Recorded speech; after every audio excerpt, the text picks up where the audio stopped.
بسم اللہ الرحمن الرحیم۔ السلام علیکم۔ آج ہم ایک بہت اہم سوال پر بات کریں گے۔ اللہ آزمائش کیوں دیتا ہے؟ کیا اللہ ہم سے ناراض ہوتا ہے یا آزمائش کے پیچھے کوئی حکمت ہوتی ہے؟ اسلام ہمیں یہ سکھاتا ہے کہ دنیا ایک امتحان ہے، پر انسان کی زندگی میں کبھی خوشی آتی ہے تو کبھی غم، کبھی آسانی آتی ہے تو کبھی مشکل، لیکن یہ سب اللہ کی طرف سے آزمائش ہوتی ہے۔ قرآن میں اللہ تعالیٰ فرماتا ہے کہ اور ہم ضرور تمہیں آزمائیں گے، کبھی خوف سے، کبھی بھوک سے، مال اور جان کے نقصان سے، اور صبر کرنے والوں کو خوشخبری دے دو۔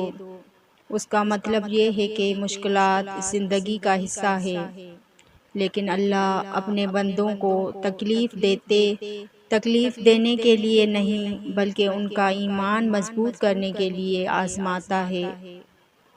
کبھی آزمائش اس لیے آتی ہے تاکہ بندہ اللہ کے قریب ہو جائے۔ جب انسان خوش ہوتا ہے تو اکثر اللہ کو کم یاد کرتا ہے، لیکن مشکل وقت میں دل سے دعا نکلتی ہے۔ کبھی آزمائش گناہوں کی معافی کا سبب بنتی ہے۔ اگر ایک مسلمان صبر کرے تو اللہ اس کے گناہ معاف فرماتا ہے اور درجات بلند کرتا ہے۔ یاد رکھیں، جس سے اللہ محبت کرتا ہے اسے بھی آزماتا ہے۔ انبیاء کرام کی زندگی دیکھیں، انہوں نے بھی بہت سخت آزمائشیں دیکھی لیکن صبر کیا اور اللہ پر بھروسہ رکھا۔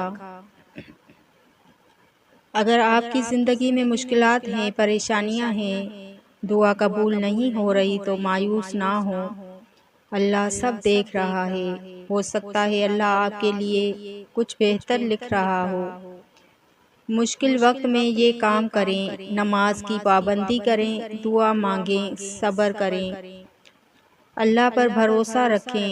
آخر میں یاد رکھیں، ہر آزمائش ہمیشہ نہیں رہتی۔ مشکل کے بعد آسانی ضرور آتی ہے۔